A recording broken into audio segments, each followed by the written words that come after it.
Little Flip, man. Happy to have you on the platform, my guy. Hey, appreciate it, brother. Thank you for having me. Had to bring you on when it was only right. But before we get into the interview, I heard that you got your own soda company. Yeah, I'm a partner in Exotic Pop, and then I got my own soda about to drop, like my own line. I'm gonna wait to reveal the name, but I got a line of sodas coming, energy drink, water, uh, my own coffee coming, some more beer. I did a beer deal with Carbach, and back in the day I had my own liquor. One of the first rappers with his own liquor. And what made you tap into that lane? Well, when I had my liquor, Lucky Nights was my liquor. The same company that gave Cameron and Dipset, they had the scissor, the purple liquor. Yeah. Mine was Lucky Nights. It's in my Game Over video, even though that bottle was a prototype bottle. But yeah, they came to the table like, hey, you want to do your own liquor? And I'm like, hell yeah, you know what I mean? And I used to drink amaretto sours at that time, so my liquor was a amaretto sour with vodka in it or whatever. So I still got like 2 bottles left. But yeah, they came with the money. They came with the bread. Um, I bought a crib off of that, and I just thought it was dope because I come from a family full of hustlers. So watching my grandpa and my great grandma and my grandma and my great grandpa like have barbershops converting a garage into a barber shop. My great grandpa used to sell candy out the front house, and then he built the house in the back, cut hair. My grandma, she did hair. So I come from a line of hustlers. So I realized that Monopoly wasn't no game. They was teaching us about life as a kid. So me owning a percentage of this, percentage of a tattoo shop in San Antonio called Time Bomb, a percentage of a jewelry shop in Austin called TJ Jewelry, ownership in a boxing team, Houston Hitmen. I'm doing a whole bunch of stuff. Partners in H-Town Bingo. You name it, bro. I got my hands in it. And you said you bought a crib off of that, so you making good money from it. Yeah. I bought a crib out for that Lucky Nights money. As soon as they gave me that bread, went and bought a crib. Get into that bag. And tell me if I'm wrong. If I'm not mistaken, you was a millionaire, right? Before you signed to a major? Correct. How did that come about? Well, I sold a lot of mixtapes. I also was in the streets before that. You know what I mean? So me just being out there, being everywhere, going everywhere, swallowing my pride, like passing out my own CDs and flyers, putting my own posters up.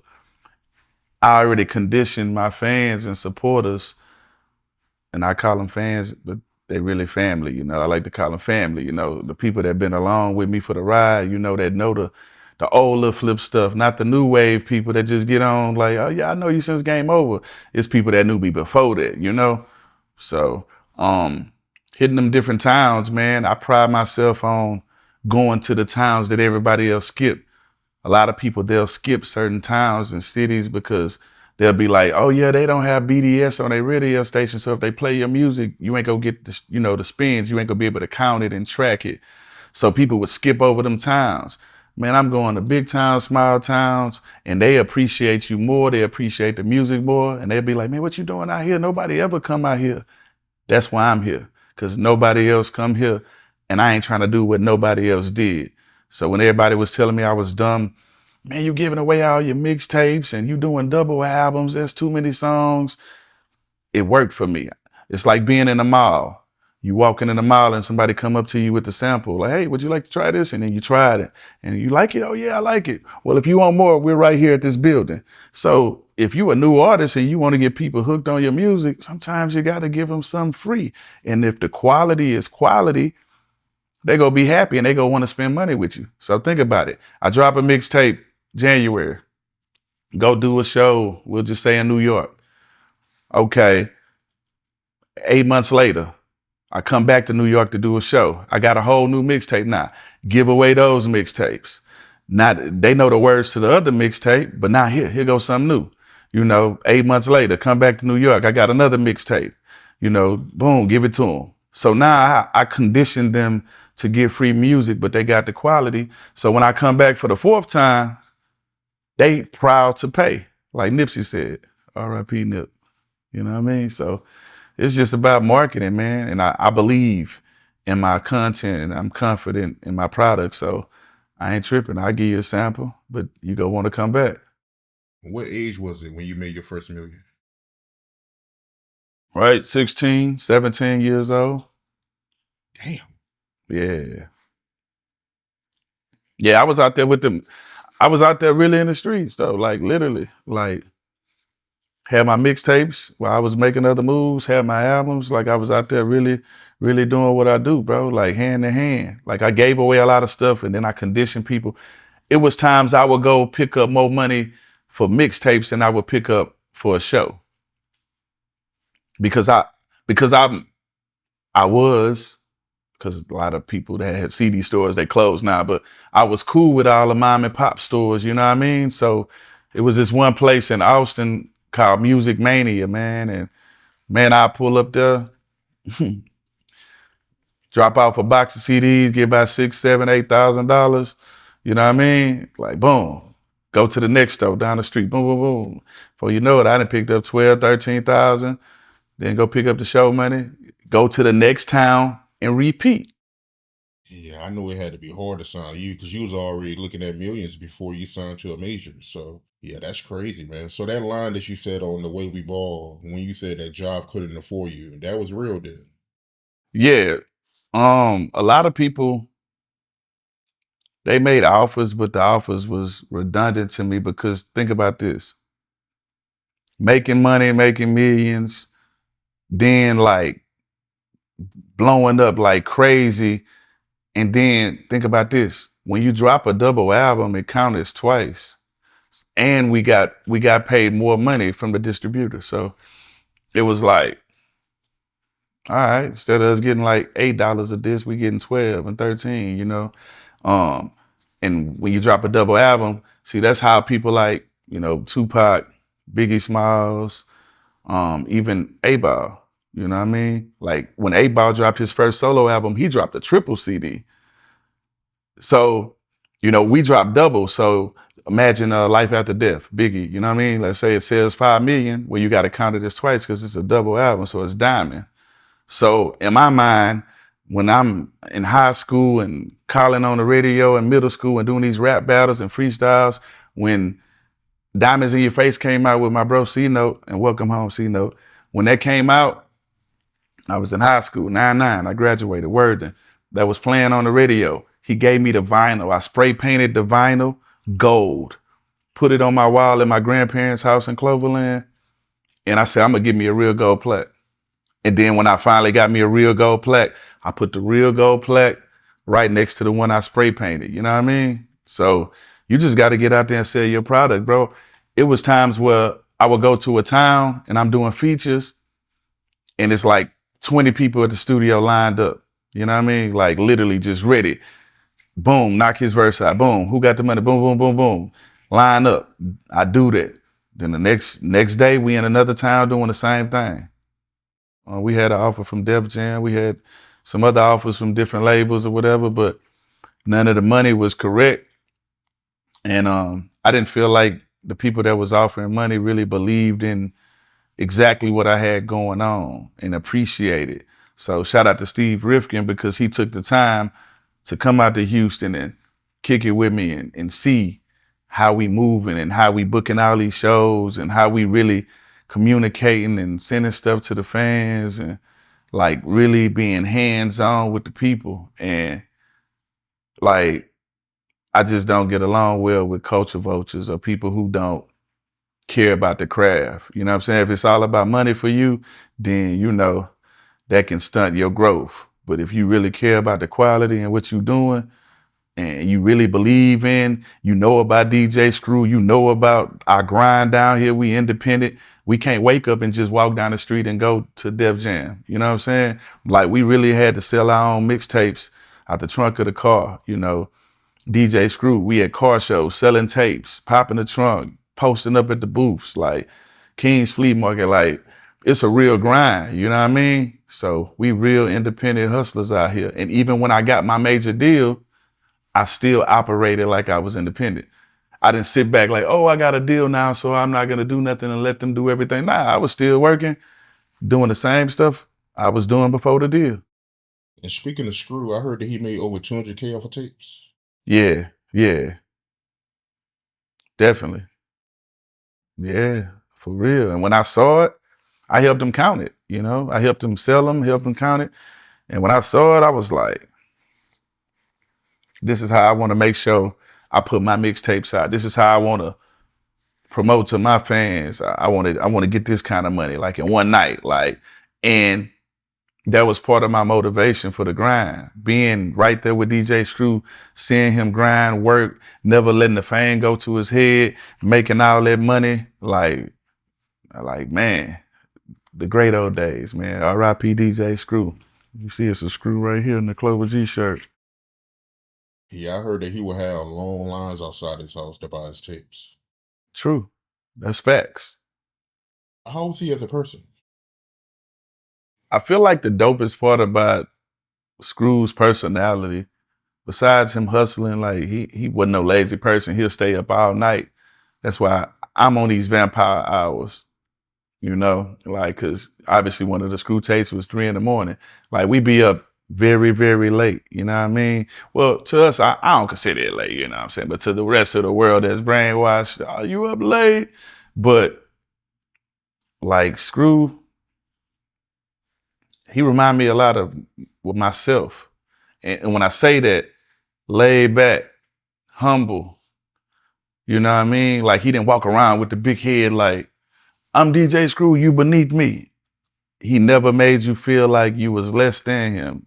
And so I learned how to balance, you know, being famous and still being able to do what you want to do. Go to the grocery store, go do this, go do that. So he ain't never let the fame make him act different with us. And that's one of the most commendable things that I appreciate about him, because he showed me that you can still have status and still maintain who you are.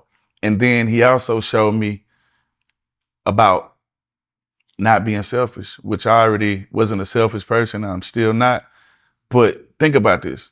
DJ Screw was DJ Screw. He can break anybody's record and make you hot in the streets. He had all of us at his house freestyling, representing this clip. He could have signed all of us and made all the money, but he chose not to do that. He allowed us to utilize his platform, and he was like, hey man, rep this, go eat.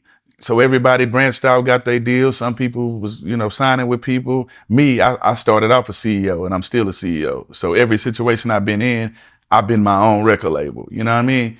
So some people made their own record label. Some people branched out and signed, but he allowed us all to eat, man. And I respect it. You know what I'm saying? Because there's a lot of people, every time they do a favor for you, they want a percentage or they want some money. You know what I mean? But nah, he ain't asked for nothing, man. So I'll forever salute him. And, you know, no matter what, I'm always represent his name and his brand. And it's tatted on me. R.I.P. DJ Screw. Literally. R.I.P. the Screw. But I do want to ask you, Ray, looking at your career, all the records you sold, do you feel like you underrated? Do you feel like you get the respect you deserve? I do. I feel like I get the respect from the people who matters most to me.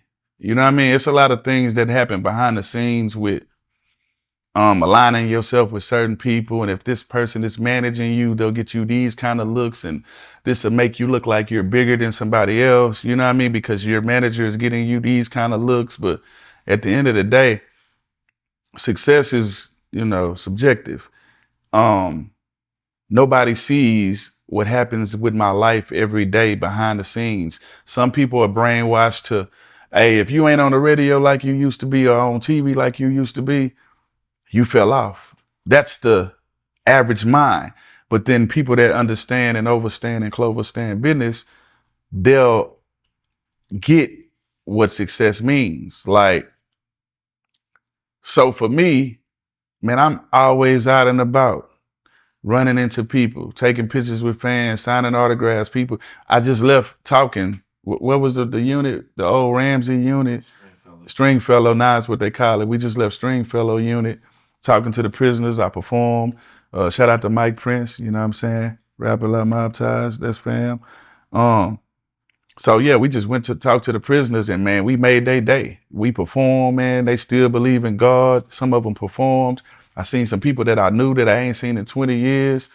You know what I mean? So, and I got my respect from God. I got my respect from my family, respect from my hood, respect from my city, and in the world. You know, I travel, man. I be everywhere, man. So for me, the respect that I get, long as it's coming from people that really respect me, that's really all I care about. The people that brainwashed or they're sheep and they just follow trends, you know what I mean? You know, I ain't for everybody, you know what I'm saying? So who respect me, man, listen, that's where it matter the most. So I don't think about it outside of that. I just think, me personally, your name should come up more. But that's just my opinion. Yeah, I mean, I chose not to indulge in the weirdo shit that's going on in this industry.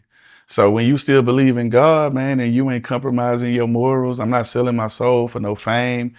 I ain't doing none of that. You know what I'm saying? I'm gonna keep God in everything I do. Sometimes they try to make a path longer or harder for you, but I deal with the consumer. You know what I mean? So, and that I practice great customer service and they're very satisfied. A person book me, spend money with me, I make sure they straight. Like, hey, everybody got their pictures, y'all good, promoter, you cool, we good, you know what I'm saying? They pay me to do 5 records, I'll do 7. You know what I mean? I give them a little bit extra, because they could have took the time and spent their money with somebody else. See, the problem with a lot of artists and why they don't have longevity is because they get the big head. And when people book them and stuff like that, they don't want to talk to the promoter. They don't want to say hi. They too good to take a picture. And then they leave a bad taste in people's mouth and they don't want to book you no more. So, with me, the relationships that I got, man, I've been having the same number, man, since high school. Like, I'm still dealing with the promoters and talking to them, the artists, the people I done did songs with all over this world, man. I see them, I give them copies of my book. I give them game. I mentor them. And then when I bump back into them, they be like, man, we read your book. We applied what you put in your book. And I'm booking shows now. So that's who I really care about. Because a lot of people that's at the top, man, they don't care. They culture vultures. They don't care what's going on in the community like that. They just want their money. I care about my community. So that's why I make sure I'm out and about helping people, looking out for people. I did a verse for a guy yesterday. He couldn't afford the price that I told him. He only had half of what I told him, right? And I'm like, you know what? God put it on my heart. I'm going to go and do this for you. You know what I'm saying? I'm going to do this for you. And then come to find out, he fixed ACs. I need 2 of my ACs fixed, one at my office and then one at another house. And guess what? So we did a barter. So now instead of having to spend like $10,000, $12,000 on AC, free 99. So sometimes you gotta bless people. And I've just blessed them not even wanting nothing in return. You see what I'm saying? Yeah, And that's exactly. how It's funny God how that works. works. Yeah. And my other partner, he need help with his AC. He got some mold growing in it. So he about to help him. So now he about to make some money and so that's what it's about with me, brother. Like I respect and care about who show respect to me, man. That's real talk. Take me through the process of your album, You Gotta Feel Me. You had 2 monster hits on that, man. Sunshine and Game Over. Man, game over days. You gotta feel me. So on my forearm, I got the names of my albums. I'm a visionary, man. Like I come from a family full of thinkers, right? So the names of my albums, I already had the names of my albums in middle school. Like right now, I know the names of my next 8 albums, right? You know what I'm saying? I ain't got no more room on my arm to tat them, you know what I'm saying? But I know what I'm doing. So you gotta feel me. It was just more like you gotta feel my music. I want you to feel me. First, I was gonna make the cover like be braille. You know what I mean? I was going, and then they was like, yeah, well, if you want to have it lift up, it's gonna cost this, and you're gonna have to get this kind of box, and the profit margin is gonna be this and that. And I looked at the profit margin, and I'm like, I beg your pardon. So didn't do that, but that album, I felt like I was like really, really having fun because the first album we did when we got the deal was Underground Legend. So that was the follow up to that multi-platinum album, which was also a double album. And all we shot was one video off of that. I should have shot more videos off that album, but I'm gonna go back and do some. Like that album went multi-platinum off of one video. This is the way we buy. We ain't shoot no. That's so crazy because we was about to shoot a video for that. See, you see it with a Chameleon there. But yeah, when I was on that, you got to feel me mode, man. I was spending a lot of time on the East Coast, being on the Who Kid mixtapes, the 50 Cent, the G Unit tapes, man. We got so many dope freestyles. Who Kid, he hosted one of my mixtapes called Houston Is Mine. And I was really out there. You know, I was hanging with Dipset Tough as well, Cameron, Jim Jones, U Wells. That's how Jim Jones ended up on the record. Y'all don't want it with us. Y'all don't want it with us. And then Cameron is on All I Know. And I always been a Cameron supporter since back in the days when he was doing the Children of the Corn with Big L, you know, R.I.P. to Big L and blood shit. But so like the dope part about it, man, those were some great times. So I was just in the mode of like, man, I gotta show my East Coast roots like love because I jam all hip hop, you know, KRS-One, Black Sheep, Tribe Called Quest, you know, I'm a real hip hop head. So Wu-Tang Clan, you know what I mean? Like I got the Wu-Tang logo somewhere on my neck, you know, and I went to Europe with them. My first tour in Europe was with Wu-Tang Clan. See, God, man, been blessing me my whole career. Like God will put different people in my life in different phases and the tables will turn. And when my movie come out about my life, y'all will see some people and some things that happened to me. Like, damn, I met this person 3 times and each time was a different thing. But like Wu-Tang, I met them at a record store called Stick Horse Records right next door to Active Athlete, which is a shoe store where I've been going since '88.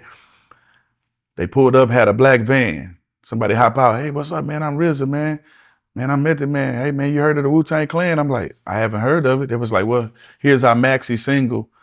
And they were pushing that record, METHOD, man. And so they gave it to me. I jammed it, put people on, you know, from my hood, like, this Wu-Tang Clan, blah, blah, blah. So this is middle school, right? Fast forward to like, you know, 6 years later, something like that, I get my deal. Now I'm on tour with Wu-Tang. The same people who gave me their cassette tape in Houston like 5, 6 years ago, now I'm on tour with them. So we doing year big festivals, 50,000 people, 20, 30, 100,000. And where we was, I think we was in Berlin, Germany. I had Big Shasta with me. Shout out to my cousin, Big Shasta. We was in Germany and RZA like, hey man, come to the studio.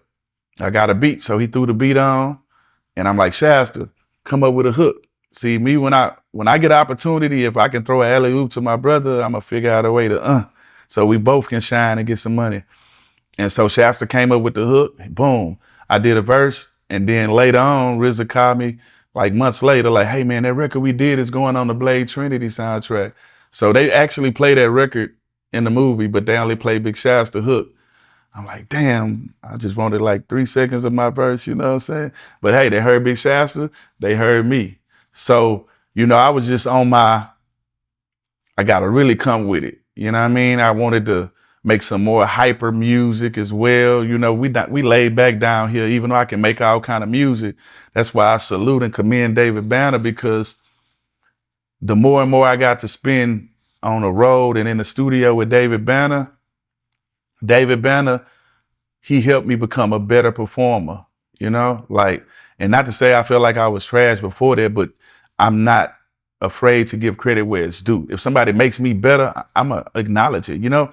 And so I'm always a fan of how, you know, Busta Rhymes performs and him and Spliff Star, they be in sync, you know what I'm saying? That should be like that, like, and I love the way the Locks perform and shit like that. And I'm real big on performing. I love the way, you know, Jay-Z performs. Like Nas, like I'm real big on performances. And David Banner, he always bring that energy. Like one minute he on stage with you, next minute he climbing on the basketball goal. I ain't ever climbed on the basketball goals, but I did put a little pep in my step, you know what I'm saying, on stage. So touring with him, recording with him, he helped bring a more um, hype flip out. So instead of all my music being like just laid back and like same, laid back cadence, he got me in a more hype mode, man. So You Gotta Feel Me was me saying, okay, I gotta make an album that the East Coast go love, down south go love. And I just went all the way in, man. I just went all the way in. I feel like Rocky. Yeah, man, that Game Over and that Sunshine, both classics, man. No, for sure. And shout out to Tiger for remaking Sunshine with Janae Aiko and R.I.P. to Pop Smoke. The smoke never clears. And they remade the record. I got where we went? Oh, L.A. Yeah, we flew out to L.A. and did the video, and that was great. And then I went on tour with Janae Aiko. So it's like, and that record right there, I was already done with the album, and I didn't even want to do that record, but I played it for my grandma and my mama, and they was like, "What are you doing? Why haven't you recorded this?" And so I did it, and that was a very the biggest blessing, of my career, man. And then Game Over, I was straight in like really rap battle mode. I was more so letting people know we got bars because being from down south, a lot of time they try to put us in, you know, pigeonhole us as people that are not lyricists and ain't got no punchlines or no metaphors or, we ABC rappers. Like, so You Gotta Feel Me whole album, I was in that mode, but Game Over, I was in that mode, like, yeah. And then I was working with Red Spider. He did a lot of stuff for G Unit. So I was on some down south East Coast, like mind frame. Yeah, and you is right when it comes to Houston rappers. It is like a narrative out there, like they only rap about drink, grills, and Slabs candy paint and and the candy paint. Right. So it's like I make sure I still talk about what we do in our culture, but I don't make every song about it. You know what I'm saying? Like, cause I want to stay and be diverse. I want to be able to, like, I got a gospel record called God Got Us All. You know what I mean? Like, I just want to go everywhere. I want to perform at arenas, quinceañeras, pool house. I want to be able to perform in a church, prisons. I want to be able to have a set, which I do now, like if they say, hey, we need a clean show, that's easy because I don't really cuss in my music like that anyway. You know what I mean? So I just love being diverse with it, man. yeah, that's crazy to hear, man. Because I mean, Sunshine, that was a big record. So to hear that she ain't like that record, yeah, that's wild to hear. Yeah, that's because I didn't make up the hook. I'm used to writing my own hooks. Like I write my own hooks and I had a singer sing it for me, or I write the hook and then I put like a dummy track on there and sing it, and then I had a singer come in. So I was just like on some like, man, I ain't write this, I ain't feeling it. You know what I mean? But then when my grandma and my mama told me, I'm like, damn, okay, let me take their opinion. You know what I'm saying? And when I did that, bro, it turned out great. That record right there, man, people be booking me for weddings, like just to come do that. Like $8,000-9,000 just to come do one record at people weddings. So hit me on the booking if you need me to perform Sunshine at your wedding. Link in the bio. Instagram, Lil Flip 713. Hit me. I love performing at weddings, bro, because everybody just be there to have a great time and be drunk. It'd be a party. Yeah. And Sunshine is a lover's record. Facts. But speaking of Jay, you seen that video that was going around of him rapping like a pimp? I ain't see it.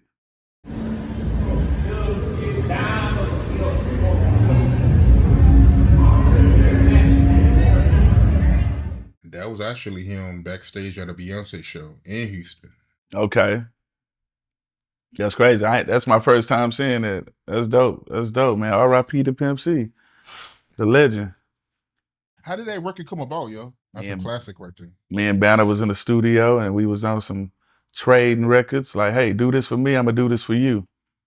He pulled up the beat and the rest is history. Like we just went in the studio, did our verses, and man, then we split the last verse. And me living that lifestyle, man, it was really easy for me to rap about that. Like that's easy. Yeah, that record right there. That's my favorite record to perform at a show.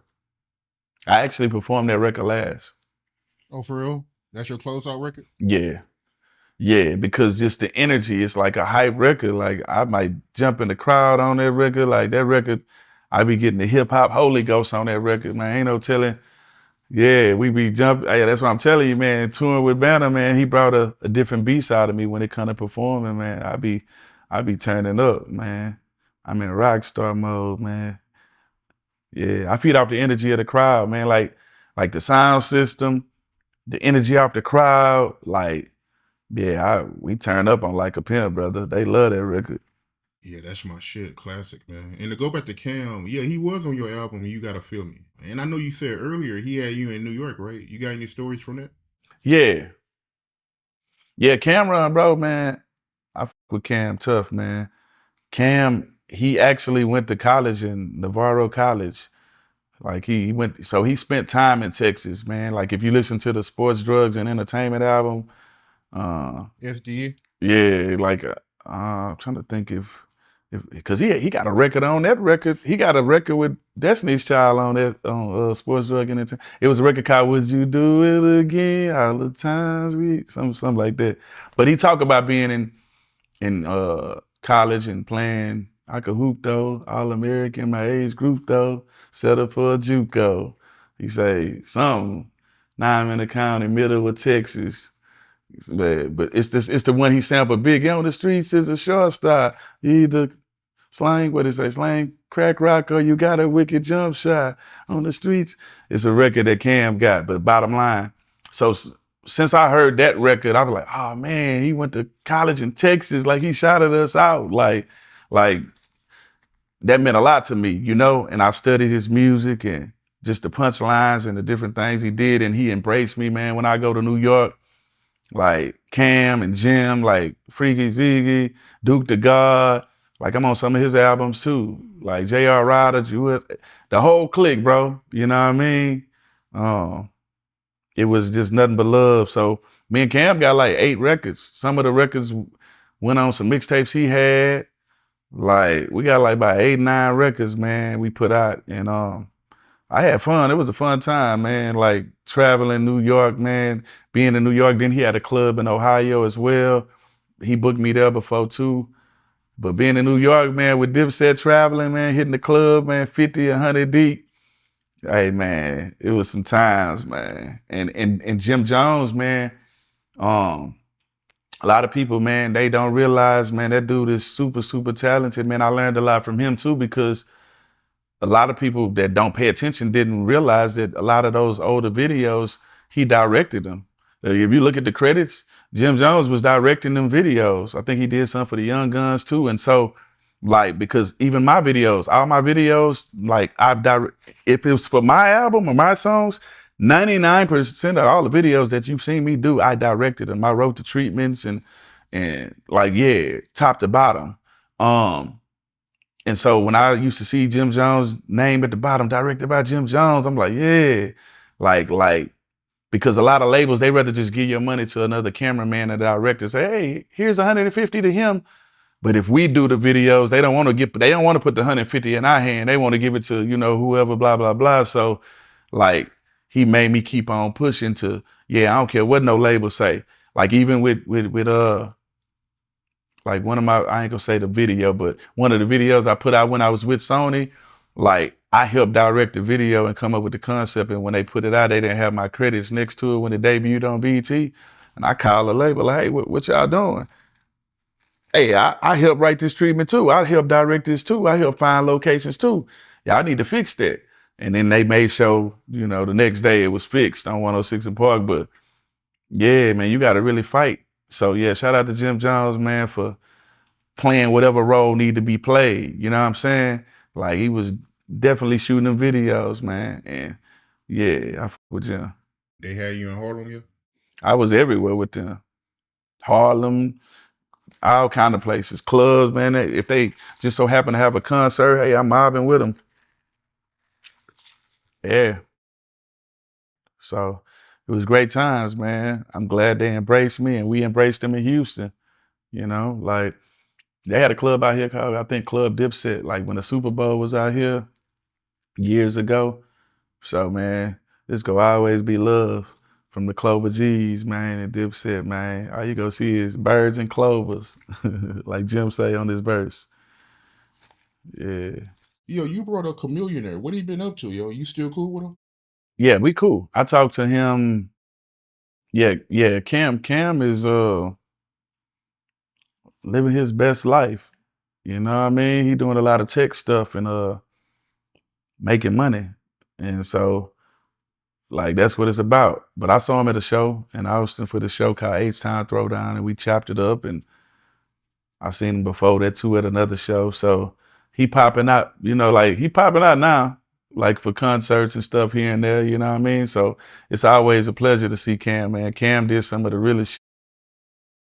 Like on my Underground Legend album, he's on the hook and he did a verse on You See It. It's a record called You See It, me and Chameleon there. And like it was free, right? It was like, all right, I got you, Flip, boom. All right, I told him, let me know when you need me. He get his deal, and he like, I want you on this record. Scott Storch made the beat. I'm like, cool. He pulled up to my house. He had a check, like a 15,000. Either it was 10 or 15,000. I can't remember. But he was like, hey, here go your money for the verse. I'm like, bro, I don't want the money. I'm like, we trading, bro. I'm like, you did something for me. I'm gonna return the favor, you know what I mean? So like, with that said, I'm like, I'm cool. He like, nah, bro, take it, man. I insist. He like, they gonna do something else with the money anyway. Take it, man. I insist, man. And I'm like, all right, well, if you insist. So yeah, he did something so trill because he ain't had to do that. He could have made me stand on the barter, system. So I felt like that was trill, and we went on tour and had great times. And he always been cool, bro. He always been humble, man. So shout out to Chameleon now. And speaking of Chameleon now, I just did a dope record with my bro Power Wow. We got a record called Money Hunt. My next album is called Fear of Going Broke. And the second single is gonna be with Power Wow. It's called Money Hunt. And the first single is a single called Slingshot. Cause the slingshot community, man, Game Over is their theme song. So shout out to the Space City Slingers, man. Yeah, they play Game Over at these meets, bro. So I got a record called Slingshot that's gonna be crazy. And then we gonna be pulling up to different cities having slingshot meets. And that single dropped this Friday, produced by Kojak, the same guy who did This Is the Way We Ball. So I still work with a lot of the producers that was around from the beginning. Gotta stay solid with your day ones, man. But that Turn It Up record with you and Chameleonaire, classic, man. Stay in rotation, man. That shit go hard. And I agree. Scott Storch did his thing, man. I think that was like my third Scott Storch beat that I rapped on. You know what I mean? Like, yeah, turn it up. Classic. But yeah, I heard that Chameleonaire, man, he making good money in that tech business, man. Making that bread, man. Nah, for sure. I mean, it's money in it, man. I dabbled in it a few times. I did a couple app deals with some people and got some nice bags out of it and stuff like that. And I'm about to do my own fan club called Flip Nation, and it's gonna be crazy, man. So we gonna be offering different opportunities and packages with the fans and family and giving them opportunities, man, to win and auction and bid and different things. Cause I got a lot of memorabilia, bro, from my videos. I still got the Burberry Air Force Ones from This Is the Way We Ball. So I feel like instead of me just putting everything I got in a museum, I feel like it'll be dope to have let some of the fans get an opportunity to win some of these things or buy them or, and then I paint too. I got a lot of paintings I painted and I got shoes and stuff I painted and I got a lot of different stuff, man. We about to get real. We about to, we finna shake up some shit when it comes to artist to fan relationship. I'm about to make it even more personal. So just stay tuned for Flip Nation, man, because when it drop, yeah, I go see some shit that you never thought an artist would do for their fans. Mark my words. Looking forward to that, man. Naughty Girl remix. How did that come about? Well, that record came about me simply just being label mates with Beyonce. Basically, we was on the same label, Columbia, and they was like, we got a remix. We need you on it. And I'm like, what is it? It's Beyonce, not it, girl. I'm like, all right, cool. They're like, she wants you on it, and here we go. We were supposed to shoot a video too for it, um, but it didn't happen. I don't know what happened, but it didn't happen. But I'm thankful, man. I still perform that record till this day. You know what I mean? So yeah, I still got to get my plaques for that. That album sold a lot of records. Did you know Beyonce before she blew up?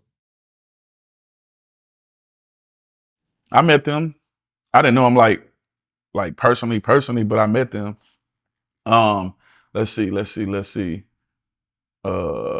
Back when they was like performing, what was the record? I think it was when they first came out with the no, no, no, no, no.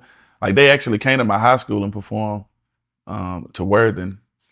But but when they were on like one of their first tours or whatever, where was it at? I forgot where they performed at in Houston though. They played my I Can Do That record at one of their shows, like, so yeah, I'm always support Beyonce, man. You know, I appreciate that. And we in Third Ward right now. That's where she from. We in Third Ward. Shout out to Savoy, best lamb chops in the world. I love it here. But when you come to H-Town, you got to go check out Savoy, man. You eat lamb chops? I eat lamb chops. Okay, cool, man. I don't know what you got going on after this, man, but my brother, DJ Hefner, which is Zero DJ, his birthday today, like 6 minutes away. Savoy is from here. Best lamb chops ever, man. I'm gonna treat you to some lamb chops, man, if you ain't got nothing going. Next interview, man, you gotta come out here like between the next 3 to 8 months, a lot is gonna change. Like it's like for me, like it's about to be like it's already lit. Like I'm lit right now, but it's about to be Human Torch lit. Like it's crazy. I got so many different things going on, and I want to be able to show you my environment, take you to where I grew up at and where I shop at and where, I'll just show you the respect. Show you how, yeah. If I'm not mistaken, you was in one of Erica Badu videos, right? Yeah, when she called, I didn't believe it. You know what I mean? Like, yeah, she wants, like, yeah, this Erica, I ain't believe it. I like hung up. I'm like, this ain't no Erica. Like I ain't believe it. And so like she was like, nah, this really Erica. Like, I want you in my video. She was like, yeah, we got a part where you look through the peephole and you go have a cup in your hand and the music go slow down. It was screw. We go say screw. We go call it what it is. But how she explained it to me, and so in the video, that's me coming to the peephole, looking at, and then when she walk in, the music go, love of my life. It was screwed or whatever. So I think that was dope, man. I always got respect for Erykah Badu. She repping Dallas. Shout out to Dallas, by the way. The new Dallas, my bro Z and Eldo. He just dropped the project, Mr. 14 Months. So y'all check that shit out. Montana 700 and Free the Prince, man. We f with Dallas, man. Dallas is our fam, man. I'm proud of them. I'm proud of what everybody doing out there. Like, it's not stopping, man. So shout out to Dallas, man. R.I.P. Mo 3. Nelly, you did a few records with him, man. Yeah. Yeah, I definitely did a record. I need to get hey Nelly, I need to get that verse. I need a verse. Yeah, we were supposed to trade, but I didn't like press the issue on getting the verse. But yeah, I was shooting the video for Mario Winans. I got a record with Mario Winans. We did a video. I think it was called Never Really Was or something. And we was doing the video. We had a studio scene, and then we went across the street. And I see a Rolls Royce pull up across the street, and somebody big get out. And I'm looking. I thought it was somebody else, but it was Nelly bodyguard. But he resembled somebody else. So I'm looking like, what's gonna happen? But it was somebody else, right? And then I see Nelly, and then I'm like, what's going on, bro? Nelly was like, yeah, you say it take 15 minutes to drop a track on Game Over. I want to see if you can. That's what he said to me. I'm like, all right. I say, as soon as I get done doing this video, I'm gonna come over there. And I went over there, took 13 minutes. And he was like, man, that boy really did it. So he put me on a record called Boy. It's on his album, the Sweatsuit album, where one album was Sweat and one was Suit. I was on the Sweat album. So it's me, him, and Big Gip from Goody Mob. Shout out to Big Gip. So yeah, that's how that record came. So yeah, shout out to Nelly and Ashanti, man. Congratulations on everything, brother. Yeah, congratulations. I still need to get that verse, Nelly. You know? Yeah, and you was on Screwed Up with Luda too. That's a dope Yep. ass record right there. Yeah, yeah. Shout out to Luda, man. I'm on that and I'm on the Too Fast, Too Furious soundtrack. Yeah, I had fun with the so Ludacris called me, like, hey, I got a record for you, man. It's called Screwed Up. We gonna be going back and forth. He like the beat is kind of like a cartoon beat. He like, but it's just gonna be dope for us to go back and forth. And he sent it to me. I actually recorded that verse while I was in Dallas um, at the time. So yeah, I did that, and Chicken and Beers at 3 million sold. So thank you. And then Ludacris returned the favor on "You Gotta Feel Me" album. The first song that come on was called "Bring the Pain."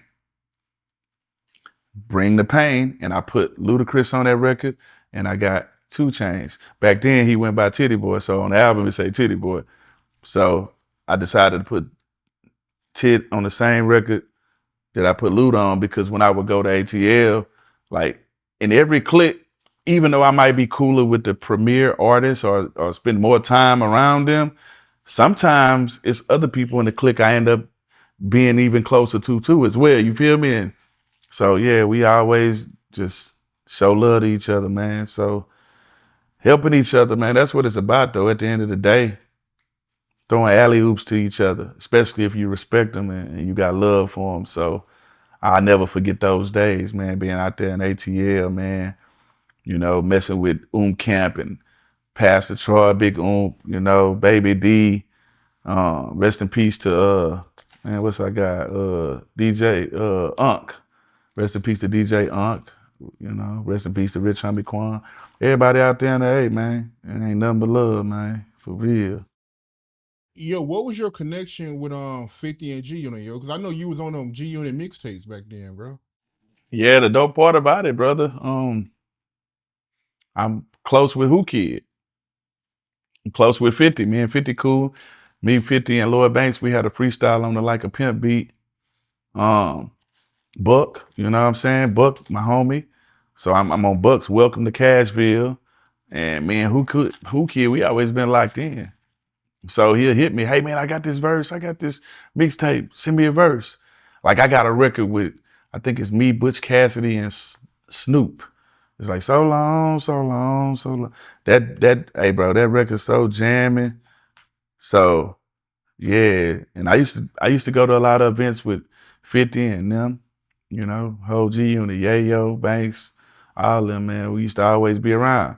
But like the people that I hung out with the most, like when I was on the East Coast, it was Dipset and G Unit. That's who I was with the most. Yeah, and that helped. That helped give me respect and notoriety on the East Coast. Because I feel like this, if you want to prove something, you feel like you the GOAT or you great or you dope or whatever, you need to rap next to the people who people deem, greats and GOATs. So I'm like, okay, if I'm gonna get New York to respect me and know that we got people that can, I'm a fool with the pen too, but off the top of the head, like freestyling, all that's a whole different stratosphere. And I've only got better. Like the new shit that I'm doing, like I got this thing called Flip Freestyle Fridays I put out like on Fridays. I'm about to bring it back. Season 1 is out right now. It's on YouTube. I had different guests come freestyle with me, but season 2 is about to be even doper. Like, cause I got a new background and everything. I got my own corner at H-Town Bingo. It's a bingo hall. We got 3 bingo halls out here. And I got my own corner with Botany and Leitrim sign. Like, I'm gonna show you a picture of it or whatever. Like it's crazy, man. So, you know, like I'm just all about diversifying, man. Like really letting people know I got talent, I got bars, like punchlines, metaphors. I can make music for the ladies, make music for the streets. It's a lot of artists that put out music, they only sound comfortable making one kind of record. For example, like if an artist is just known for rapping for the ladies, if they try to be hard, people like, bro, you rap for the ladies. They don't, it's not as believable. You know what I mean? And then you got some artists, they can rap for the ladies, for the streets, and then it's believable. So it don't matter what you put me on. I can really talk that talk because I've been through a lot, and I ain't gonna sound out of place, out of character, because hey, I done it all, man. Pimp C, yo, how was he, yo? Like, how was he as a person, man? He was a cool dude, yo. Definitely. That record I did coming up is Pimp, Zero, and me on that record. I perform that record when I do shows too. The crowd, they love that. Shit, fire, But man. Pimp is a person, man. Thank you, brother. Yeah, Pimp is a person, man. He go speak his mind. He always had the same attitude and energy when I saw him. Happy to see me. Hit you with some slick words of motivation, and just tell me he proud of me. Even his mama, Mama West, R.I.P. to both of them. Like, I learned a lot about booking through her because I used to go to some of their shows and stuff. Because UGK, man, is like affiliated with Cloverland. Like all of the Botany Boys albums, Bun B is on there. The Riding Dirty cover, C Note Suburban is on the Riding Dirty cover. You know, C Note is talking on some of the albums. Then C Note is on the Dirty Money album. I forgot what was the song he on, but like UGK, man, they're my brothers, man. And we ride for UGK, we ride for PA. And hey, it ain't nothing but love. But Pimp was always a person, man, that showed love to me, spoke his mind, always fly, always got something fly to say, and just always tell me, I'm proud of you, boy. Hey, don't stop, Jack. Don't stop, Jack. Keep your foot on their neck, Jack. You know what I'm saying? Keep keeping the bright niggas in style, man. You know, that's what he said. He say, man, hey, man, say, man, we in style, man. You know what I'm saying? So we miss Pimp, man. R.I.P. to the Pimp. How was that like for you when he passed, yo? When you got that news? Man, that shit fucked my day up. Yeah. Yeah, I was like, damn. Yeah, that messed my day up, man. Pimp C passing, man. I was like, damn, this shit is crazy. And then when he had got out of jail from his last bid, like I met him at the studio and he did a verse. What was the record? I had a record called Use a Trick, and I ended up putting Pimp, and I think I put Bun on it. Yeah, both of them on it. And he had all kind of people that wanted verses from him. And in the studio, he just go in there, write on his tablet, boom, boom, boom, go do the verse, come out the studio, rip the paper up. Who next? I Flip. All right, let me write your shit. You know, so he'll write his verse for my shit, go do it, boom, come out. You like it? It's cool. All right, boom, rip the paper up and like so. Yeah, man, he always been a stand-up guy to me, man. Ain't never did nothing funny or flaw to me. So I forever salute Pimp C, man. And every show I do, I make the crowd say smoke some bitch and I make them say his name. I keep their name living on every show. The DJ Screws, the Pokies, the Hawks, worldwide. And you was real close with his mom, right? Correct. Mama West. Yeah, before she died, she was on her deathbed, brother, in the hospital. And she was like, I want to talk to Flip. Like literally. She wanted to talk to me before she passed away. And she just told me, keep doing your thing. Keep your eyes open. I love you. Thank you for everything. Like literally, like that's the first time somebody has ever called me like right before they pass. Like on some like, yeah. So I never forget that. And yeah, I always say R.I.P. to Mama West as well. You know what I mean? Like these people, in order for people who did great to live on, it takes the right people saying their names and having it documented and telling how great of people they were and what they did for them. So R.I.P. to Pimp C, R.I.P. to Mama West, for real. And I heard that she used to book you for a lot of UGK shows, right? She booked me for a nice amount of UGK shows. And then she used to book me for other shows. Sometimes she'll book me like, cause to book everybody at one time is gonna cost way, way more money. You know what I'm saying? But like, let's say she books UGK and Opelousas. Then the next month, okay, hey, y'all need to get Flip. So behind the scenes, man, like the dope part about the Texas community and the artists and promoters and managers and club owners, and we throw each other alley oops. It's enough money for everybody. You know what I mean? Like it's just how it go. You know what I mean? Behind the scene, hey man, these people want to book you. Hey, y'all need to book Zero after y'all book me. Hey, y'all need to book Paul. Y'all need to book Keith. Like we just throw alley oops to each other behind the scenes, man, and it's really a commodity. And the unity that we have now, like it's way more unity.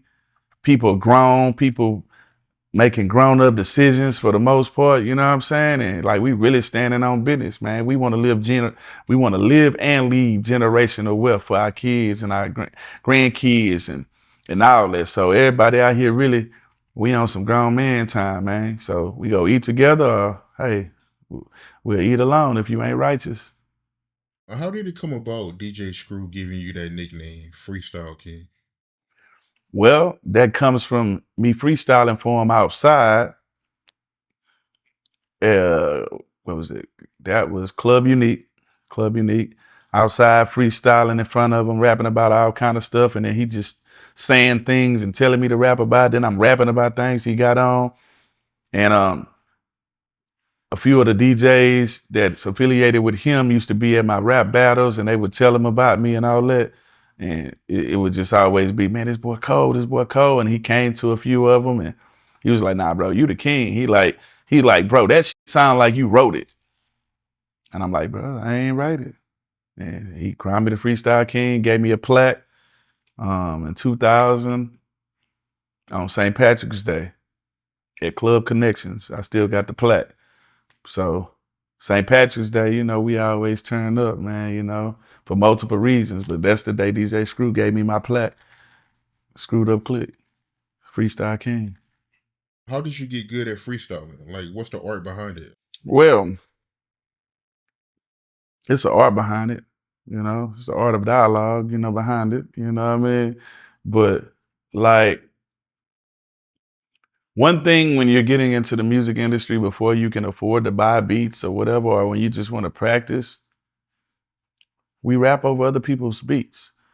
So then a lot of the records, like the older people used to play around me, when those R&B records go off or Gap Band songs, or they got the extended mix where it's like 2 minutes a beat. I just find myself just freestyling, rhyming to this, put my own words to it. I read a lot of books, watched a lot of movies. I learned a lot. The elementary that I went to was a very prestigious elementary. Like it's a place called River Oaks in Houston where it's a prestigious area. I went to elementary there. So I learned a lot. I learned a lot about like computers and different languages, Spanish and music and plays and theater arts and etiquette classes and how to just really be a mature, grown gentleman. You know what I mean? And so I'm just well versed in movies and literature and having Black Panthers as family members and people that was in the army and my grandparents and the knowledge my dad taught me and the shit I learned in the streets and you just add all that shit up and being a hip hop fan and, you know, jamming the greats and hearing what the competition is. Like, I just soaked it all up as a sponge and I just always kept on practicing. See, when I was doing a lot of freestyles and mixtapes, that also was a form of exercise for me because what that did, it allowed me to rap on so many different tempos, you know, different tempos, different styles. So I'm like, man, I can rap on this. Like it don't matter what the beat is, I can figure out a cadence, you know, to rap to it. So it just come from practice. It just come from educating myself, being knowledgeable. Because a lot of people, when they try to freestyle, they run out of shit to talk about or to say, and I ain't gonna run out of nothing because I know a whole bunch of shit.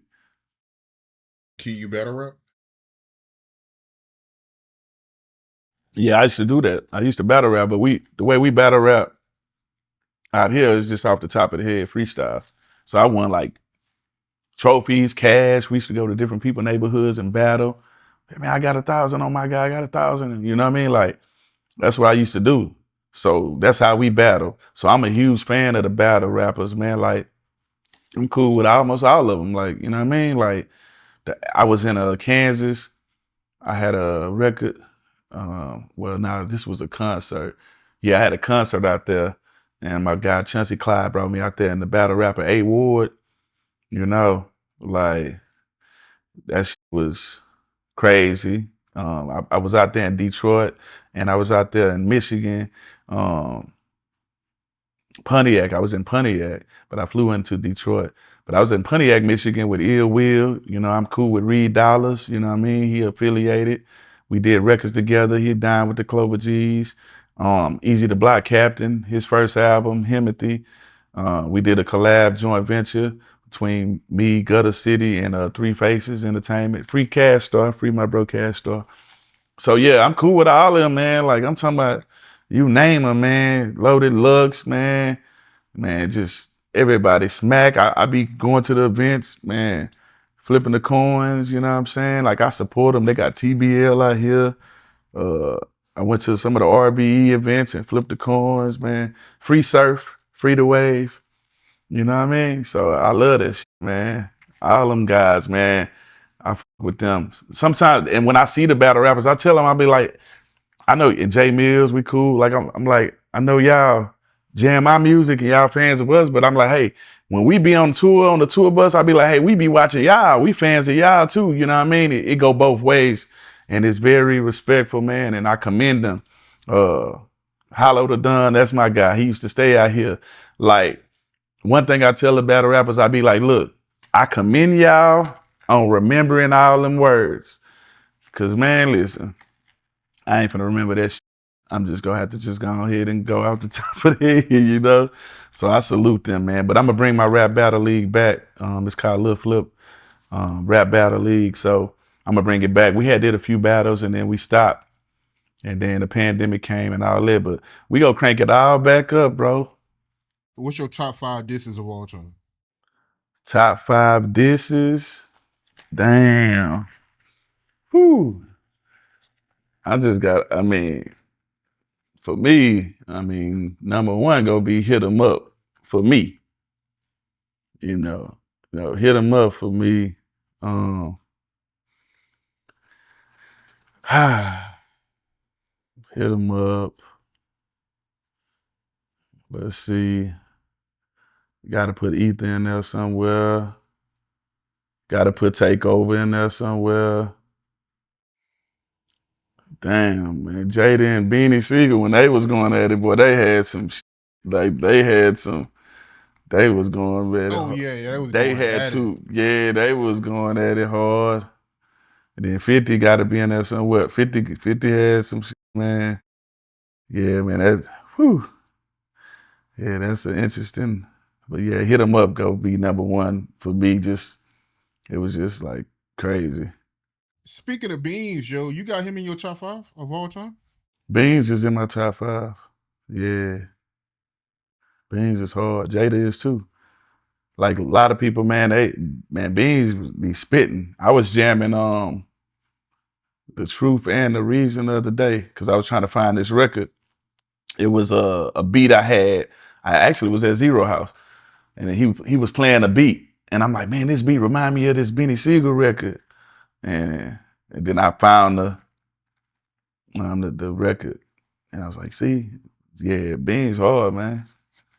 So is Jada. What's your top 5? It changes. Sometimes it changes. You know what I mean? Because sometimes you can go back and jam somebody shit and be like, damn, oh yeah, damn, I might need to adjust my list.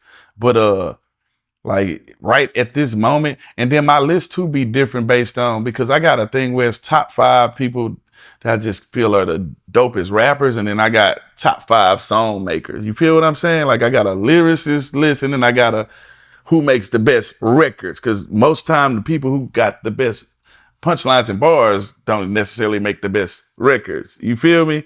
But like on some like definitely I got like Jada Kiss, MJG, Benny Siegel, um, and this is me like going on the bars aspect. You know what I'm saying? Like bars.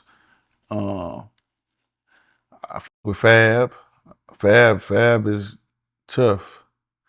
Um, and then we go 5, and he just really jumped on my list higher, like because I just seen him do what was it, L.A. Leakers, Freestyle. I think he was on there. Man, y'all people got to stop sleeping on Sci the Prince. Oh, he fired. Hey, that dude, man, he be saying some shit. I be like, damn.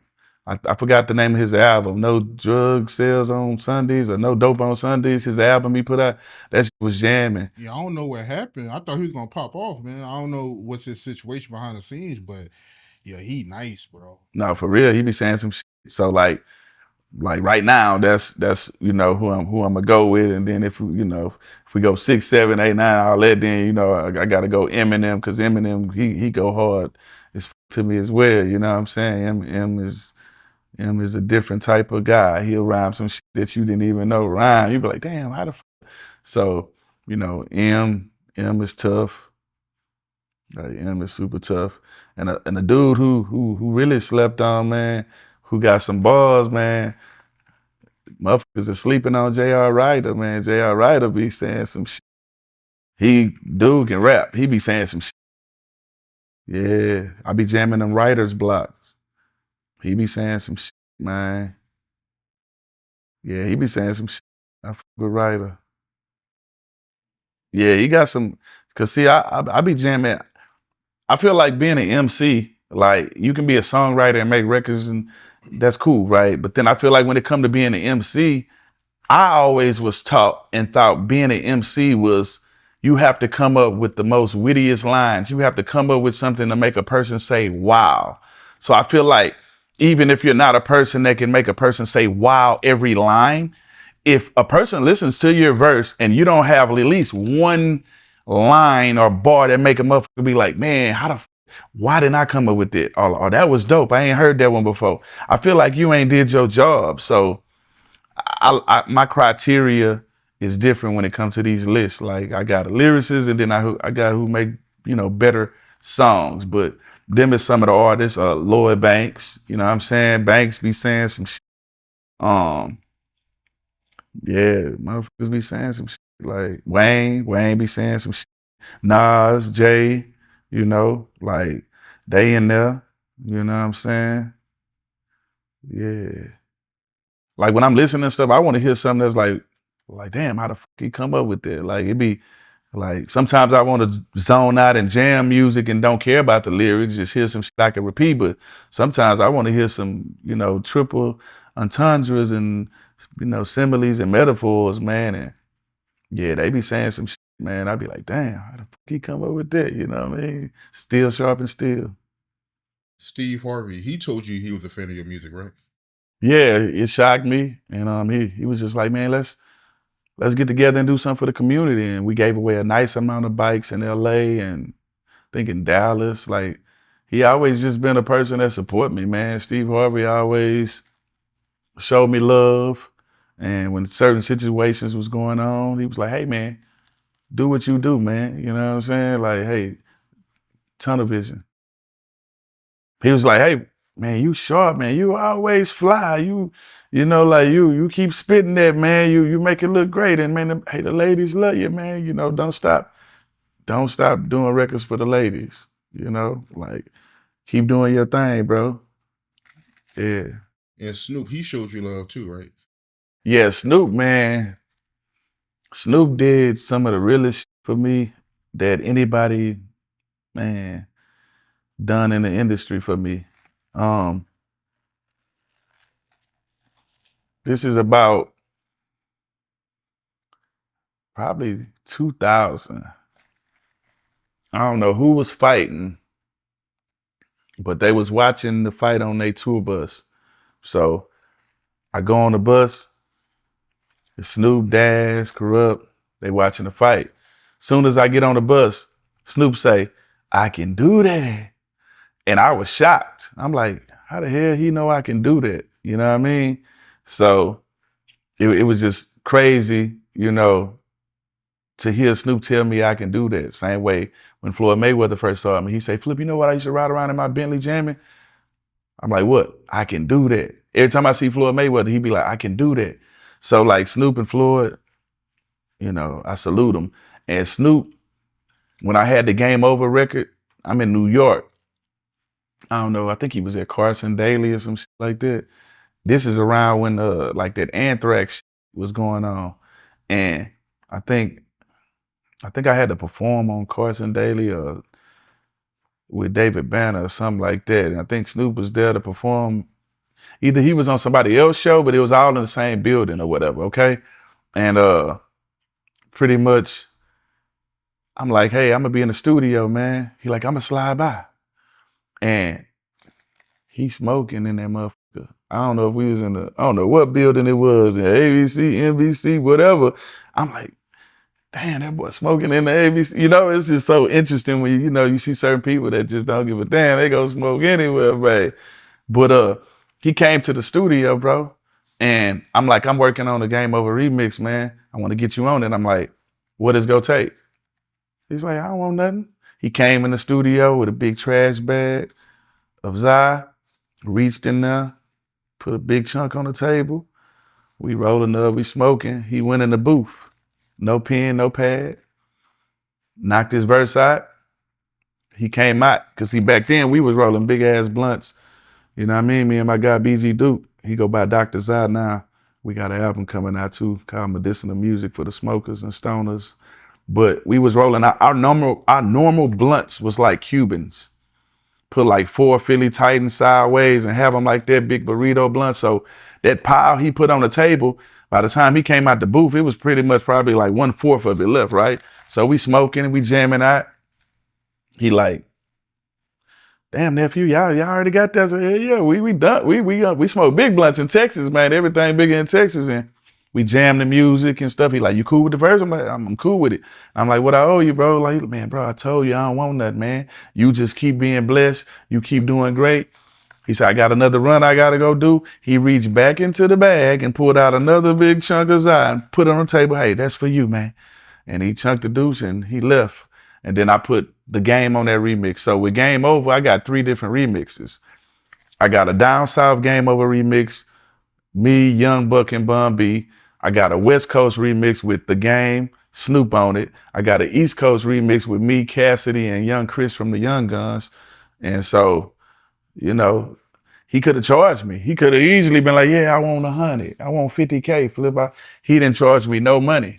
And even Devin the Dude, you know. So when these different OGs and legends do things like that to me, I appreciate it. And every time I see Snoop, I tell him thank you. Like every time till this day, when I see him, I tell him thank you, because sometimes you got to remind people that you appreciate them, because sometimes sometimes people feel like you forgot. You know what I mean? And so I never forget that, man. And he always give me game behind the scenes, and I'm able also to look at some of the moves that he's making. You know, sometimes a person don't have to just reach in their pocket and give you money. They can give you a verse, or they can give you some inspiration, or they can give you a blueprint for you to follow. So all these people that came before me, the Jay Princes and people like that, and you know, the Tony Drapers and different people with record labels, and the DJ Screws and the Snoop Dogs, all these different people, the Bone Thugs, the 3 6 Mafia, like all these people, they're my brothers. We give each other game. I learned a lot from them. And I'm like glad and honored to be a part of this hip hop, and I don't take it for granted. And that's why on my chest, I got a tattoo on my chest that say I am hip hop. Yeah. You made a comment about how you was one of the few rappers that never sold their soul. What made you say that? Cause I know majority of these rappers. Yeah. I know what be going on behind the scenes. I know who not really in control. You know what I mean? I know the real. You know, a lot of times people be blinded by what they see in these videos and on TV, but I just know. I know what I know, man. You know what I mean? It's a lot of people that ain't being righteous, and they ain't keeping it infinity, because keeping it 100 ain't enough. That's a limit. You go with me, you got to keep it infinity. So it's just a lot of people, man, that's just, you know, selling their soul and selling themselves short and distracted with the wrong things. So, you know, it is what it is, man. This industry is a very evil industry. You know what I mean? Like it's very evil, man. So you got to really surround yourself with people that think like you or bigger than you. So it's a nice amount of, I ain't gonna say nice. It's a lot of rappers that sold their soul, and you know. They let money dictate everything they do. They value money more than they value humans. So how is they selling their soul? Like, what is they doing behind the scenes? Man, I mean, when it comes to that, the answer to that question, all everybody got to do is keep watching what's going on in the world. It's it's all over TV. It's all, you know what I'm saying? People know what's going on. Like people got the internet now, man. So yeah, it's no secret what's going on in the world and what people are participating in. And I ain't participating in no bullshit. If it ain't righteous, I don't want to be a part of it, man. I'm not gonna snake my people and yeah, I ain't gonna snake my people and yeah, I can't sell my people out and I ain't gonna sell myself out. Fame ain't that important, man, for me to just do anything. It's cool. I'm used to the attention. Yeah, that's crazy for me to hear you say that, man. So rappers is really out here selling their soul for success. That's a real thing. For sure. Yeah. Behind the scenes selling their soul or snaking somebody who deserves opportunity, you know? Let me ask you this. Have you ever been approached to do anything out of pocket? I've been approached to have somebody come to my house and pray and yeah, like, hey man, this guy, yeah, he's like he gets spirits out and he wants to come and pray. I'm like, nah, I'm cool. I want to continue to pray the way I've been praying. I don't know who he believe in and what he believe in, but he can't come in my house. So yeah, peace. I kept God in what I got going on. I kept God. I keep God in what I got going on. I don't love money. I talk for myself. I come from a family that programmed me and trained me to be out in this world and out in the streets and knowing how to maneuver. So you can't lure me with no money or nothing like that. Like meaning like if I don't want to do the deal, I ain't gonna do the deal. The difference between me and a lot of artists is I started doing music for God. My grandmother played the piano. I was in the church. I sung in the choir. I played the drums, played the piano, sung in the choir for God. Went to different churches and sung here and there, right? For God, doing music in the studios, making gospel music, making hip hop. But I started off doing music for God. So I'm not gonna let money dictate every move I make when it comes to music. It's a blessing for me to be able to create. The money is gonna come. So I just pride myself in treating people right and relationships outlast money. So you treat people right and you move the correct way, you'll have longevity. So for any artist or anybody that's a hater or just a fan or whatever you are, if you feel like some of your favorite artists fell off, sometimes you got to just go take a trip down there and link up with them and see how they living. Cause I can speak for the artists that's in Texas. We still getting money. We still working. We still touring. We not broadcasting everything we do, but we winning still on God. All these worldly things I don't even believe success is real. I believe you work for a goal and you make it happen. Like, you know what I'm saying? I deprogram my mind from what people try to brainwash us into believing. So I'll be on some tunnel vision. I don't know what exists. I just know God exists, and I know I'm gonna do what I gotta do to make sure when I go to sleep at night, how would God feel about how I handle my day? Will he feel like I wasted my day? Will he feel like I helped people? Will he feel like I wasted my talent or took it for granted? So every day I just get up and I go at it, be the best I can be. So I don't know what anybody else got going on. I just believe in God. Yeah, that's real talk. But it was one comment you made that stood out to me was when you said that 99% of the rappers in the industry is fake. Yeah, when it comes to artists, yeah, but the people that I've encountered, see, I can't speak on the people that I haven't met. I'm so when I said that I'm speaking on 99% of the artists that I've met, they've done they've done funny and said they was gonna do this and didn't do that, and then God will put them like right around me, like you know what I mean. And instead of me being like bitter because somebody promised me, oh yeah, I'm gonna do this for you, I just be like, all right, I just put you in my book as a liar. You know what I mean? Because there's people that'll see you in public. I call it Hollywood talk. Hey, what's up, bro, man? I'm a fan of your music, man. We got to do something, man. Here, take my number. Then you take their number. They don't answer.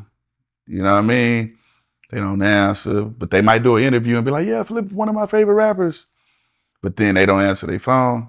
And then when they see you again, it's like they seen the ghost. Hey, man, take my number, man. I know we supposed to do something. It's cool.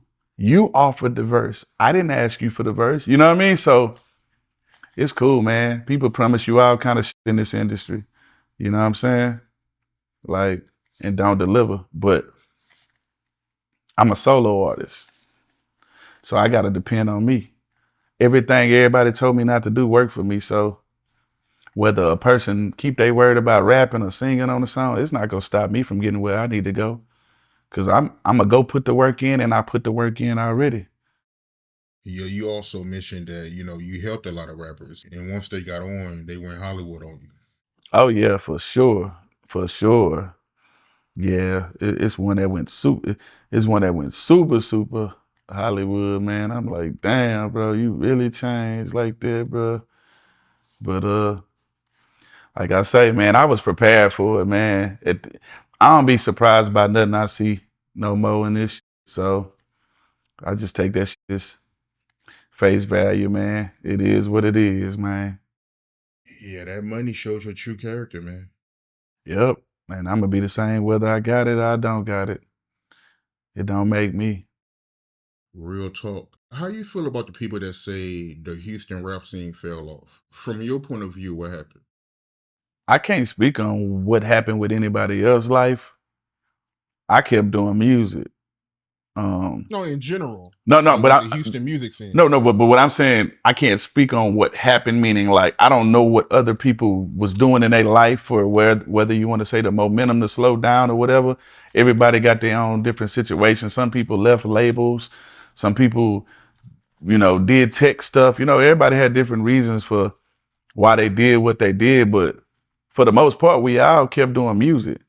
Sometimes when you don't have a major deal, you're not gonna have the same amount of money spent behind your projects. So a lot of these artists, they got their deal, still was releasing records. Like we still releasing records back to back and twice a year, whatever, whatever. But if it's not $1 million budget being spent on marketing and radio and ads and posters and brainwashing you to know, hey, this album is out. Here's a billboard over here. Then it's gonna look like you're not doing nothing. But like I say, success is subjective. You know what I mean? So we still working. You know what I'm saying? Paul's still touring. I just did a show with him. He brought me out as a special guest. He got a deal with Paul Masson. He's liquor deals and shit like that. Chameleon doing the tech. Slim still living great. Doing shows. Rose still living great. I'm doing shows, making albums. Key got a podcast, Legend Talk. You know what I'm saying? He's still great doing shows. Everybody elevating. Young Star, you know what I mean? I brought him out to Carbach on 713 Day. Like, we still out here working, holding it down, for Big Pokey, for all the legends. So we just still working, man. It's just not millions of dollars being spent on marketing no more. We back independent. So, we got our core fan base and they go book us and with us regardless. So we just keeping that profit margin, man. How you feel about all these rappers overdosing over lean and how you feel about that, man? I mean, my point of view is you got to do everything in moderation. You know what I'm saying? To each his own. Some people smoke, some people drink. That's just the Texas culture. You know what I mean? But you got to moderation, or you don't do it. That's really clear and cut with that. It's other factors with a nice amount of people who passed away, you know, like it was other things that people do is stress, heart attacks. It's all kind of other underlying health issues some people have. But overall, like when it comes to that, yeah, you got to really pace yourself if that's something you choose, you go do. But you definitely got to drink water. You got to cranberry juice, you know, you gotta flush them kidneys. You can't just drink all day and don't put no water in your body, man. So you just gotta know what you're dealing with, man. Educate yourself on stuff before you do it. Don't just do it because you hear somebody rapping about it. Like, educate yourself. You know what I mean? If I'm not mistaken, you was in one of Erica Badu videos, right? Yeah. When she called, I didn't believe it. You know what I mean? Like, yeah, she wants like, yeah, this Erica. I ain't believe it. I like hung up. I'm like, this ain't no Erica. You know, like I ain't believe it. She was like, nah, this really Erica. Like, I want you in my video. She was like, yeah, we got a part where you look through the peephole and you go have a cup in your hand and the music go slow down. It was screw. We go say screw. We go call it what it is. But how she explained it to me, and so in the video, that's me coming to the peephole, looking at, and then when she walk in, the music go, love of my life. It was screwed or whatever. So I think that was dope, man. I always got respect for Erica Badu. She repping Dallas. Shout out to Dallas, by the way. The new Dallas, my bro Z and Doe. He just dropped the project, Mr. 14 Months. So y'all check that shit out. Montana 700 and Free the Prince, man. We f with Dallas, man. Dallas is our fam, man. I'm proud of them. I'm proud of what everybody doing out there. Like, it's not stopping, man. So shout out to Dallas, man. R.I.P. Mo 3. Nelly, you did a few records with him, man. Yeah. Yeah, I definitely did a record. I need to get the hey Nelly, I need to get that verse. I need a verse. Yeah, we was supposed to trade, but I didn't like press the issue on getting the verse. But yeah, I was shooting the video for Mario Winans. I got a record with Mario Winans. We did a video. I think it was called Never Really Was or something. And we was doing the video. We had a studio scene, and then we went across the street, and I see a Rolls Royce pull up across the street, and somebody big get out. And I'm looking. I thought it was somebody else, but it was Nelly bodyguard, but he resembled somebody else. So I'm looking like, uh-oh, what's gonna happen? But it was somebody else, right? And then I see Nelly, and then I'm like, what's going on, bro? Nelly was like, yeah, you say it take 15 minutes to drop a track on Game Over. I want to see if you can. That's what he said to me. I'm like, all right. I say, as soon as I get done doing this video, I'm gonna come over there. And I went over there, took 13 minutes. And he was like, man, that boy really did it. So he put me on a record called Boy. It's on his album, the Sweatsuit album, where one album was Sweat and one was Suit. I was on the Sweat album. So it's me, him, and Big Gip from Goody Mob. Shout out to Big Gip. So yeah, that's how that record came. So yeah, shout out to Nelly and Ashanti, man. Congratulations on everything, brother. Yeah, congratulations. I still need to get that verse, Nelly. You know? Yeah, and you was on Screwed Up with Luda too. That's a dope Yep. ass record right there. Yeah. Shout out to Luda, man. I'm on that and I'm on the Too Fast, Too Furious soundtrack. Yeah, I had fun with so Ludacris called me, like, hey, I got a record for you, man. It's called Screwed Up. We gonna be going back and forth. He like the beat is kind of like a cartoon beat. He like, but it's just gonna be dope for us to go back and forth. And he sent it to me. I actually recorded that verse while I was in Dallas. Um, at the time. So yeah, I did that, and Chicken and Beers at 3 million sold. So thank you. And then Ludacris returned the favor on "You Gotta Feel Me" album. The first song that come on was called "Bring the Pain." Bring the Pain, and I put Ludacris on that record, and I got 2 Chainz. Back then he went by Titty Boy, so on the album it say Titty Boy. So I decided to put Tit on the same record that I put Luda on, because when I would go to ATL, like in every clip, even though I might be cooler with the premier artists or spend more time around them, sometimes it's other people in the clique I end up being even closer to too as well. You feel me? And so yeah, we always just show love to each other, man. So helping each other, man, that's what it's about though, at the end of the day. throwing alley oops to each other, especially if you respect them and you got love for them. So I'll never forget those days, man, being out there in ATL, man, messing with Camp and Pastor Troy, Big Baby D. Rest in peace to man, what's I got? DJ Unk. Rest in peace to DJ Unk. Rest in peace to Rich Homie Quan. Everybody out there in the A, man. It ain't nothing but love, man. For real. Yo, what was your connection with 50 and G Unit, yo? Because I know you was on them G Unit mixtapes back then, bro. Yeah, the dope part about it, brother. I'm close with Who Kid. I'm close with 50. Me and 50 cool. Me, 50, and Lloyd Banks, we had a freestyle on the Like a Pimp beat. Um, Buck, you know what I'm saying? Buck, my homie. So I'm on Buck's Welcome to Cashville. And man, who kid, we always been locked in. So he'll hit me, hey man, I got this verse, I got this mixtape, send me a verse. Like I got a record with, I think it's me, Butch Cassidy, and Snoop. It's like so long, so long, so long. Hey bro, that record's so jamming.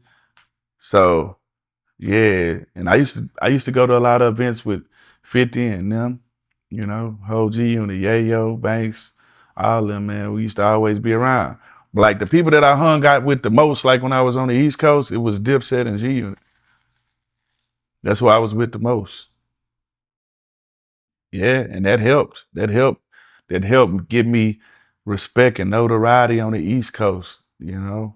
Because I feel like this, if you want to prove something, you feel like you the GOAT or you great or you dope or whatever, you need to rap next to the people who people deem, greats and GOATs. So I'm like, okay, if I'm gonna get New York to respect me and know that we got people that I'm a fool with the pen too, but off the top of the head, like freestyling, all that's a whole different stratosphere. And I've only got better. Like the new shit that I'm doing, like I got this thing called Flip Freestyle Fridays I put out like on Fridays. I'm about to bring it back. Season 1 is out right now. It's on YouTube.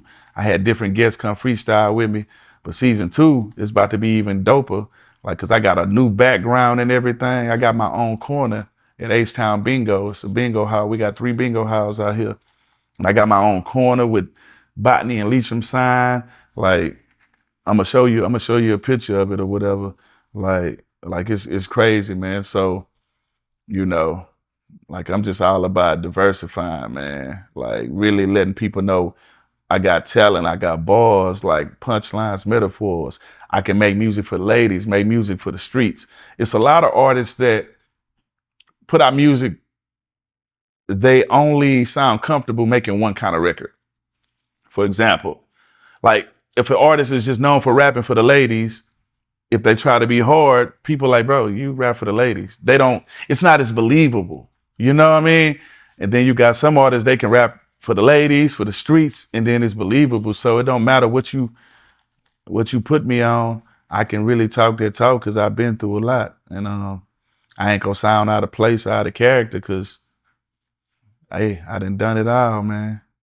Do you feel like the industry turned on you after your beef with T.I.? It seems like your career slowed down after that. Even though, you're a legendary artist, I don't know. I feel like on a worldwide scale, your name should be mentioned more. I'm but I sold 25 million albums. I tour everywhere.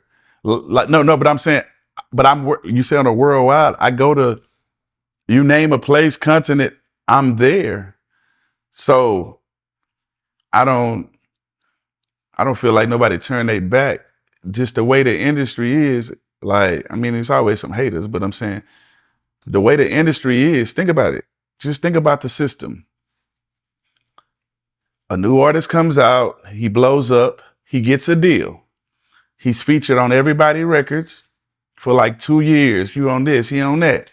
And then the next 2 years, okay, now it's a new artist that blows up and gets a deal. And he's featured on everybody records for 2 years. So it's a system to bring in the new guy, get him on all the features or whatever, whatever. But it's all about what you do with it. I utilize music to open up other doors. So I still do music, but I'm doing clothing lines and apps and bingo halls and tattoo shops, jewelry shops, fighting teams, managing artists, rap battle leagues, books. I direct, like I paint. Like I'm doing so many other things. Like music was a stepping stone. So I just utilized my music to promote all my other shit. But like to sell 25 million albums worldwide, and I'm going to Japan in like 2 weeks. You know what I'm saying? Then we got to go to Thailand. So I'm still going to all these other places. It's just not millions of dollars being spent for me to say, hey, look, I'm in Japan. Like, nah, no, you know what I'm saying? So for me, I'm just saying I really travel worldwide. I'm really like doing stadiums. Hell, me and Trey Songz, we got a record. We got two records we just did, you know. Prime Time, we got a record, and me, Trey Songz, and Maxo Cream got a record. Like, I'm doing so much, brother. Like, I don't feel like no blessings is taken away from me because I'm accountable. The only person that can stop me from being what I need to be is me. So for me, I don't feel like I don't me personally, I don't feel like nothing because it's like this. Like I was telling you, the way the game is designed, certain people manage certain people and they might get them records with these people, and it might appear to be like, oh yeah, this artist is bigger than this artist because he got a record with this artist or she got a record with this artist. But I got records with Pimp C. I got records with DJ Screw. I got records with Hawk. So sometimes people will try to make you feel like you're less than. Like I hold Pimp C to the same regard that some people hold, you know what I'm saying? Other artists, right? So for me, yeah, I got records with Screw and Pimp C and Big Mo and Hawk. Like, yeah, you know, so and where we at and around the world, people idolize those people, you know what I mean? So man, the way we living, man, if driving double R's, Cullinans, and black badges and cyber trucks and, you know, I-8s and sprinters and, you know what I mean? Hey, man, if that shit is falling off, man, well, bitch, I fell off. But nah, man, I don't feed into this shit, man. Like, I let people do what they do. You know what I'm saying? But that's why I want you to come to H-Town, man, and just, you know, get to kick it with me, man. And I take you to different places and just introduce you to different places and people, you know what I mean? And you know, that way you can just see what we got going on. Cause a lot of people they don't know until they really come see. Until you experience hanging with Flip. We might be in Dallas right now, and we might drive to Oklahoma, do Oklahoma, drive to Naptown, come back, you know, be on a stadium, you know, like I be doing some shit. In 24 hours, I might be in 3 states eating cheesecake. If I remember correctly, you was telling me that you had a country artist, right? Yeah, man. Corey, come say wave to the people. They ain't gonna be able to hear you because I got the mic. But you gotta okay. You gotta duck a little. Not just duck a little, you duck a little. Yeah, so but we right here. I'm talking to him, but we you know we right here, man. But yeah, just say something what you need to say. What's up, man? It's Corey with the keys. Y'all check out Started from the Bottom, Corey with the Keys, Lil Flip. I just dropped a song, Leaving Me Hung Over by Corey with the Keys, and Keep Pushing Through with Corey with the Keys, and Best Believe. You know, my bro opened the door, so I'm making sure I'm running through it. And we got a lot of big stuff on the way. Song with Faux Mob, R&B Faux Mob too. Got a lot of stuff working. Yep. And he sell cars. You need a car, go to Colleen. Tell him Flip sent you, man. So country music, country rap, country singing. We doing it all, man. All genres, man. And shout out to Up Above Entertainment. I'm the president of Urban. So, And we just working smart, man. We working smart. And I thank y'all for having us, man. And to any artists out there, anybody that's going through some shit, when you listen to our music, man, you go get real life. You go get 80% real life, and then the other 20 is gonna be records for the ladies and turn up. But we be talking about real life and what we going through, man. You know what I'm saying? And that's why when Underground Legend album come on, it starts off with what I've been through. Got records called I Should Have Listened. It's a fact. Make Mama Proud. So, you know, I don't get caught up in just making club and party records, and like I be on some real life shit. That's why fear of going broke. A lot of people ask me why I name my album that, because most people be like, are you scared of anything? You scared to bungee jump or, you know, skydive? I'm like, I ain't scared of it. I just ain't gonna do that dumbass shit. Yeah, I ain't gonna do it. The only thing I'm scared of is being broke. So guess what? Every day I get up, I work to make sure I leave behind generational wealth. You know what I'm saying? And my next goal is a billionaire. And every other goal I wanted, I talked to God and I did the work. I achieved it. So I will be a billionaire. Believe that. It's coming, man. Hey, y'all stream my bro's music and y'all add me on social media. Corey with the Keys on all platforms, man. Much love.